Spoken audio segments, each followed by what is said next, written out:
Hi everyone and welcome back to the channel. I'm Kirsty and this is Stuck in the Mud. I commend you for being here today. I know how hard it is to get started on the road to recovery from OCD and anxiety, but it's a really worthwhile journey to take. And these are just the starting steps that you need to actually take that control back from OCD and anxiety. So thank you for being here today. And what I want to talk about in today's video is our good and bad thoughts, how to change our reaction to our thoughts with OCD and anxiety. And thoughts are not facts. It's only our perception that makes them good and bad.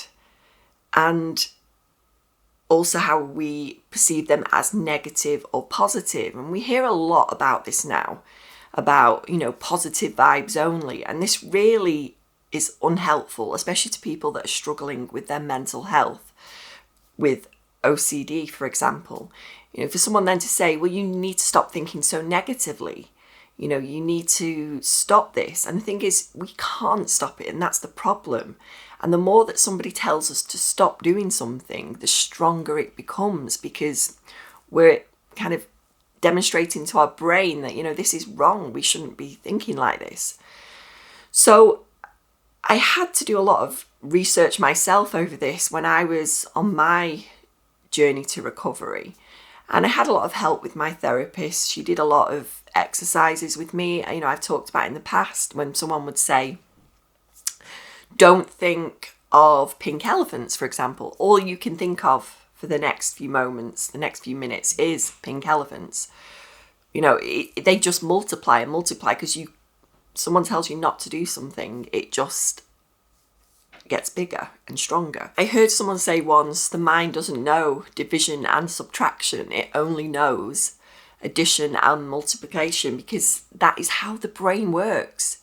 When we grab a thought with OCD, something just gets our attention, we just latch onto it and we need to figure it out and try and come to some conclusion over it, especially if it's a negative thought that doesn't align with our values, because they're unwanted, these intrusive thoughts, we think. And we often feel like, well, I need to figure this out because this alarms you, because it doesn't sit well with you, because as an OCD sufferer, we have a very high moral code.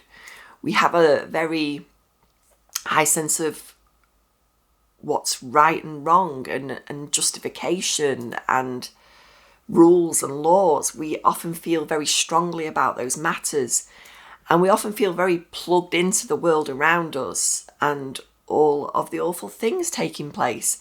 So it's not unreasonable and, surprising that we latch on to so many negative, or what you would maybe call bad thoughts. We just latch on to all these things, and we start to wonder, why am I thinking this way? Why am I thinking such terrible things? And the reason we do that and the way we latch onto it is because they go so far against who we are as a person and the values we carry, who we see ourselves as a person. They're just the complete opposite. And we just can't understand why we're thinking that way. And we often feel guilty as well. We think, well, if I'm capable of thinking this particular thought, well, I must be guilty, as if I were to carry it out. Or, if I'm thinking such a bad thought, a negative thought, then that makes me a bad person. And we can't seem to separate ourselves. And like I said, it's taken me a lot of research and time over a span of time to actually really understand that I am separate from those thoughts and see myself as the observer. I don't have to believe everything I think. Like I said, thoughts aren't facts. The human mind will think of 60,000 to 70,000 thoughts a day. And it's understandable that, a large portion of them are going to be negative and positive as well, and neutral. we're going to think a whole array of different kind of thoughts. And as an OCD sufferer, you may actually think more negative, described thoughts, but can we observe them in a different way? So we're not seeing them as bad and good. We're just seeing them for what they are, as thoughts just floating in.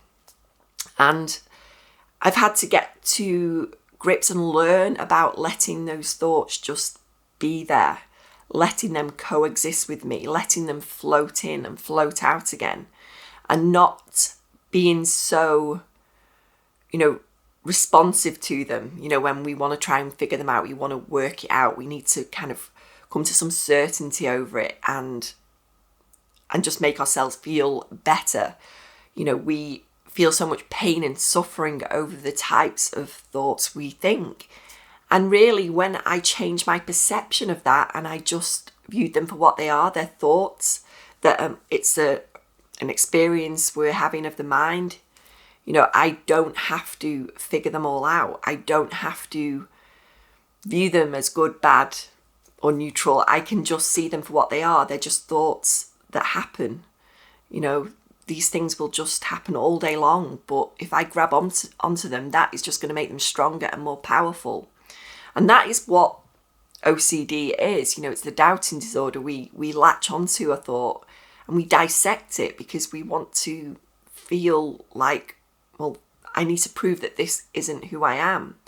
And deep down, we know who we are. We know we're not that person. People with OCD do not act on their thoughts. They feel so strong, and sometimes it can feel like an urge. I've experienced it myself, but you would never act on these thoughts.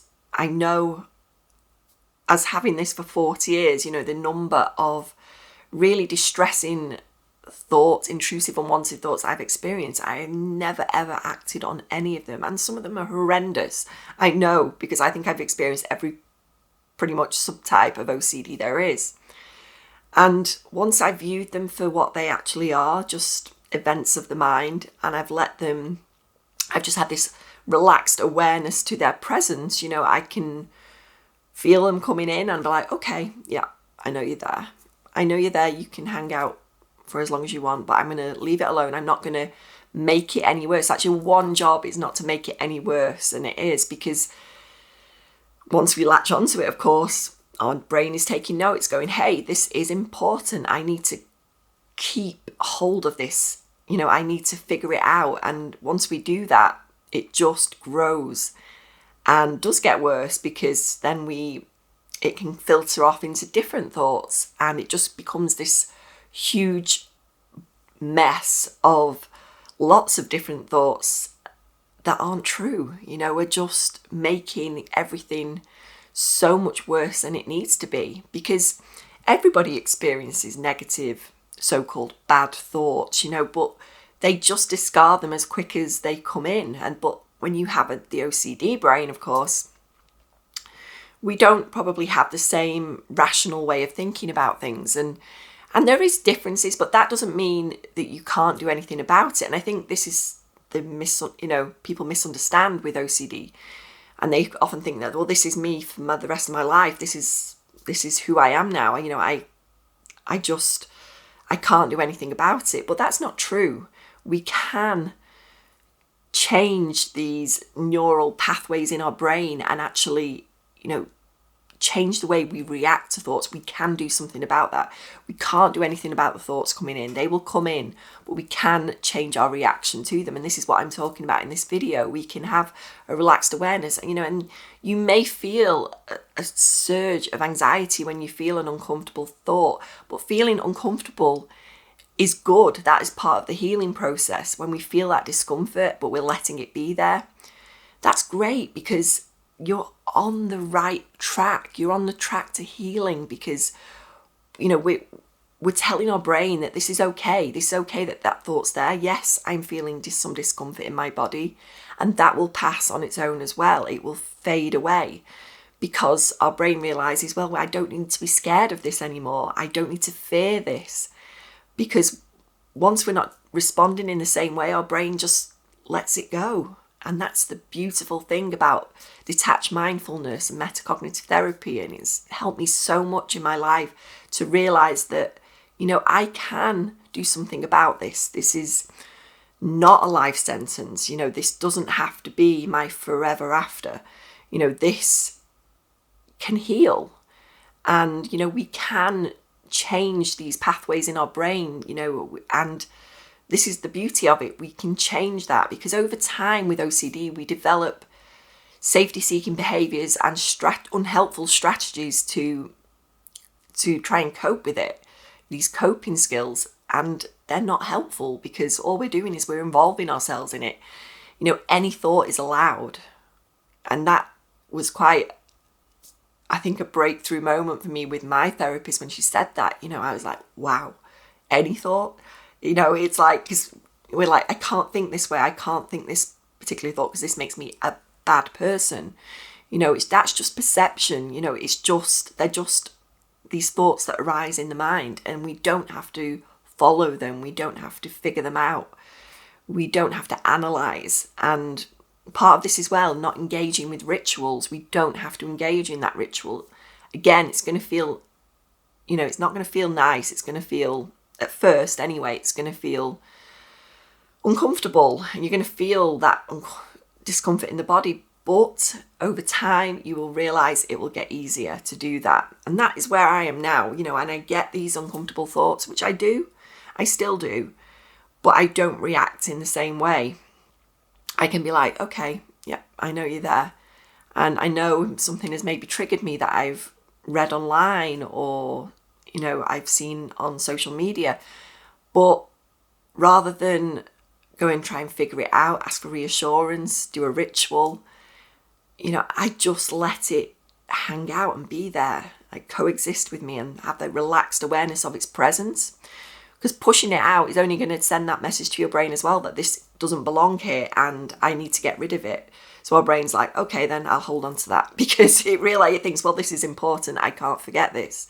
So it sends the wrong message. So by just having that relaxed awareness to it being there, that presence, it's there, and it will fade on its own. And it's quite surprising when you actually do follow this treatment, how quickly they do fade away, these intrusive thoughts and urges to carry out a ritual. And that is really a breakthrough moment when you realize that it's our involvement and our perceptions that are actually keeping us stuck. As least involvement as possible is the key thing here. There's least, trying to engage in the thought itself and engaging in rituals around it, whether that be checking, repeated checking, counting, engaging in a physical compulsion, whether it be touching things. That was a big one for me many years ago. And all we're doing with that, when we're not engaging with all these things, we're telling our brain that, we don't need to do this. It's not important. And our brain just lets go. And that's the magical thing. You will realize that it's our engagement that is keeping us there. It's not actually, it's not actually OCD. OCD is powerful, don't get me wrong, and it can feel very scary at times. But when we realize that it's our involvement that is actually keeping us where we are. And I don't want to make that sound like it's your fault, because I know how hard this is. It's not an easy thing to go through, and but we're keeping ourselves stuck in suffering and pain where we should be living a full life without OCD calling the shots. And I hate to think of so many people out there that are still living like that. And you know what? It's not your fault. This happens to us, and we live in a very, difficult time. There's so much that is out there that keeps us kind of in negative thoughts and keeps us stuck in those, uncomfortable thoughts that we get. It's keeping us there because there's so many triggers out there today. Everything's at our fingertips online and we can't seem to escape it. And it's not surprising that obsessive compulsive disorder is on the rise because it's the nature of the world we live in. But when you realize that you can actually do something to actually change the way we think about these things, and we don't have to react in the same way anymore, we can change our reaction to these thoughts. We can let them be there. The rituals as well. We don't have to engage. It's going to feel uncomfortable. It's going to feel like you're going against everything you know, because that did for me for a long time. I really had to dig deep and find that courage to take those steps. But it's so worth it, because you don't have to feel that way anymore. You don't have to feel like everything is ruled and controlled by your OCD, because it doesn't have to be. And that is a real breakthrough discovery when you realize that. And you're going to have setbacks. This isn't a quick fix kind of approach to it. It takes time, it takes consistency and practice, but everybody's recovery is different, and there are going to be setbacks, and that's fine. You have to learn a lot of self-compassion with recovery from mental health disorders like this, because it's not easy. It takes you a lot. It takes a lot of you to actually do this and make those steps in that direction. And like I said, you're going to feel like some days, I just can't do this. It's just so overwhelming. The thoughts are so loud.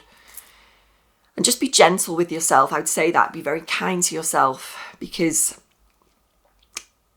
you need a lot of patience as well. There's going to be ups and downs, but the more you practice this, the easier it gets. That's all I will say. And you can do it. Looking at someone, you're looking at me, who's someone I was in the depths of despair with OCD. I just couldn't see a way forward in life. It just consumed my every waking moment, 24/7.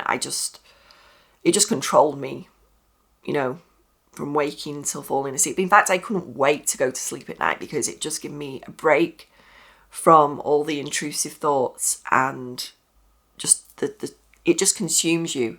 But when you realize that I don't need to do that, my perception can change of this. I can realize that I'm the observer of all of these thoughts, whether they're quote good or bad.